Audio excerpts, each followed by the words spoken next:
Hi. I want you all to put on your imagination caps for a few moments. Imagine you're living in a decent three-bedroom house with a beautiful backyard where your pet dog Bruno enjoys playing around. Now, humans are social animals. We love community. Show of hands if you would love some of your guests or family members to visit you.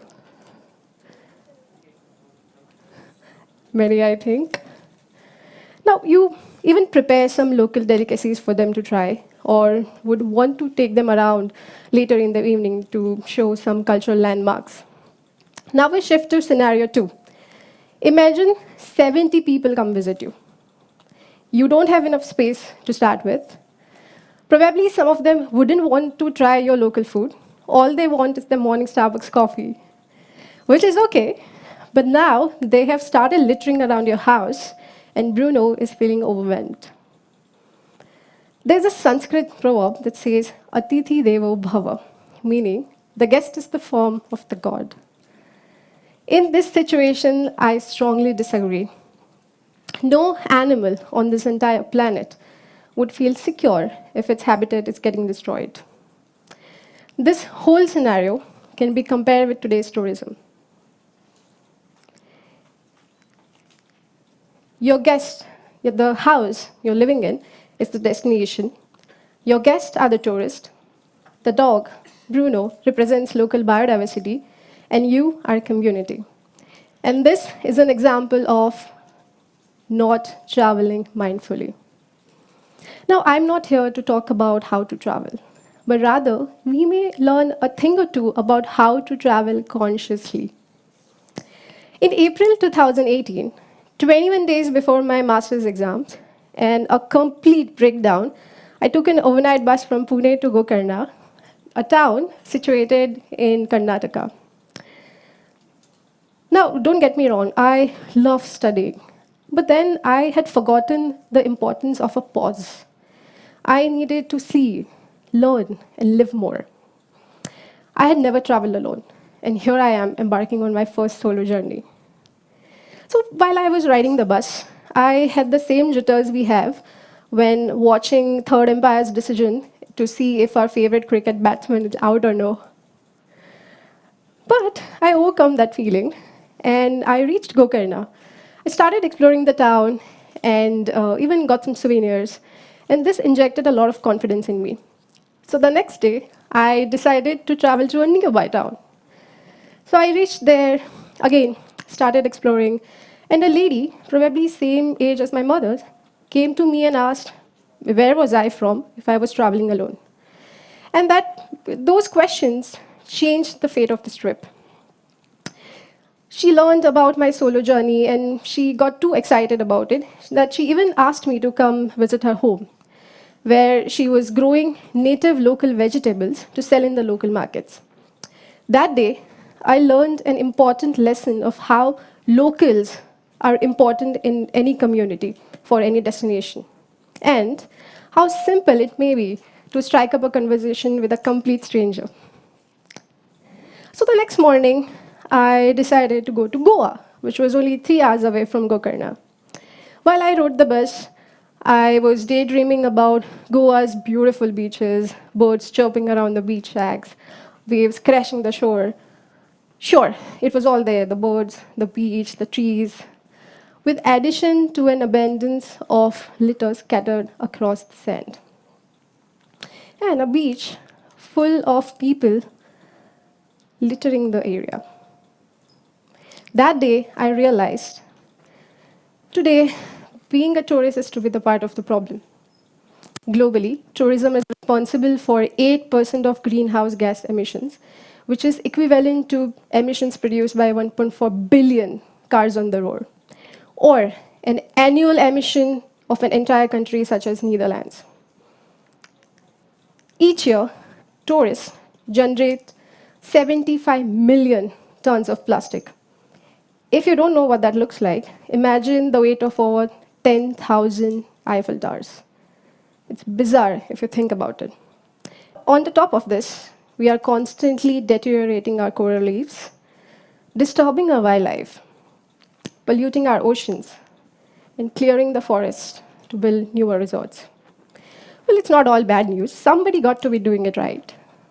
In between 2019 and 2021, 68 million travelers chose to fly with flights having lower carbon emissions.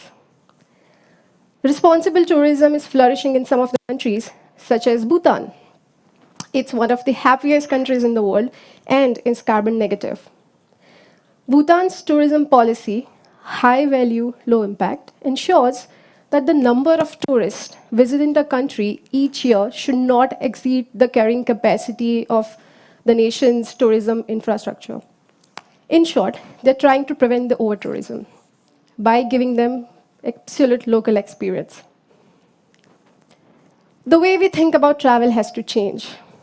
Travel just cannot be about escaping the routine. We have to make travel better for ourselves. As Hilary Belloc suggests, we wander for distraction, but we travel for fulfillment. And the sense of fulfillment comes if we are being consciously aware of the choices that we make. In short, conscious traveling is really just a mental shift. To achieve this, we have to minimize the impact and maximize the experience. We should keep the community first. Now, if I would ask you a question, why do we pick a particular location while making our travel plans? For me, it's the distinctiveness of a landmark's culture or art or even people. If we truly want an enriching experience while we travel, we have to protect the locals and their art and culture, which is declining with the passing years. Stay, eat, and buy local. Well, resorts and big hotel chains are trying the way out towards sustainability, but these are most not locally owned and are massive energy consuming and waste generating operators. Choosing a local accommodation will ensure that your trip spending is directly going into the community. We travel all around the world for food. I do that. So, while having international cuisines wherever we travel, it's a great option, but it's having an adverse effect on the growth of local food culture. Our demands should be better. I'm not saying to restrict the experiences, but I'm just enforcing people, probably, to experience more of authentic travel. Again, buying souvenirs directly from the local artisans or small business owners will not only strengthen the community, but they are getting the direct benefit of the economic gain. While protecting the local is one thing, we also have to think about the environment. Today, the worst kind of practice in tourism is animal abuse for entertainment. Striking a pose next to a lion, thinking that we have scored a perfect holiday picture, or petting a sea turtle, riding an elephant, or even enjoying a dolphin show are outcomes of a lifetime of suffering behind these seemingly magical moments. I understand tourists might even know what kind of abuse they are involved in. So, if we want to ensure to avoid these practices, avoid any kind of activity that is enforcing wildlife to exhibit unnatural behaviors. If you really want to have an authentic experience, why not volunteering with the locals or participate in activities that can boost their heritage? Well, some like to volunteer, other likes to donate. We have seen some of the spectacular attractions getting restored because of tourism money. People are funding for their restoration processes. Talking about conservation, our oceans are the biggest victims. Today, 80% of the tourism is near the coastal area, dumping 8 million tons of plastic each year, and which is only gaining in the peak seasons. So, what to do? I think we can add a little D, that is disposal, in the current reduce, reuse, recycle framework. For example, if you're on a mountain hike, Carry your litter with you and dispose properly near the trash cans located near the cities. This will ensure that authorities wouldn't have to spend more time, money, or efforts for cleaning such precious areas. We have to try, at least, to be responsible travelers. Now, the first thing that we do while planning our trip is to select the mode of transportation. Selecting smart and efficient transportation, such as trains or buses, would significantly reduce carbon emission of an individual because we are traveling with a large group of people. So, what about flying? Today, aviation industry is producing 2.4% of carbon emissions globally. Should we stop flying then? No, I'm just saying to adapt to better practices.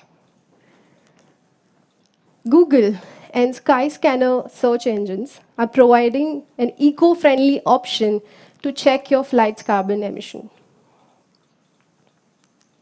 Isn't that great? So after selecting the mode of transportation, you booked your tickets. What about packing? We love to overpack. We want our wardrobes to travel with us wherever we go. But remember, the more luggage we carry on, the more energy and fuel it requires to transport one from one place to another.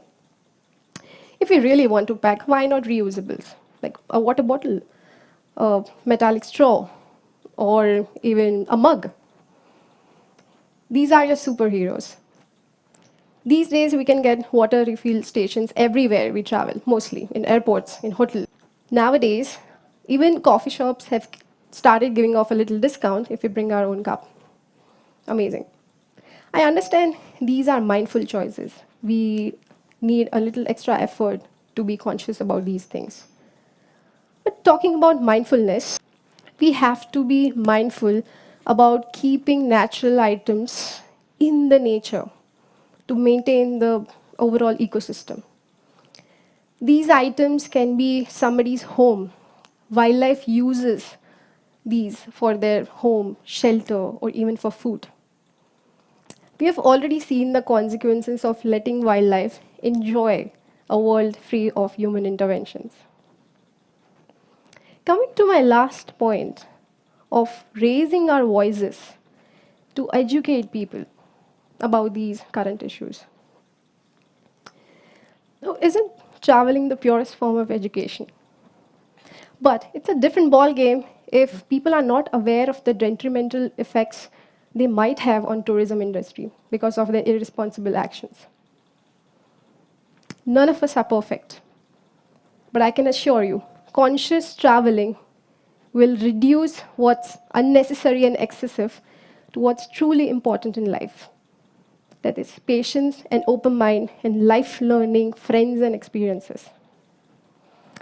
We probably wouldn't be able to cut single-use plastics from our life ever, or would want to take that luxury resort vacation. But remember, no action is ever too small. We don't want destinations to close down because of overpopulation or pollution. We want to help people to travel better. As far as we know our impact on this planet, we as a tourist have, and we are ready to act on it, we can change this world and save this planet by taking a vacation. In the world full of you can be anything you want, be a good person and a far better traveler. Thank you very much.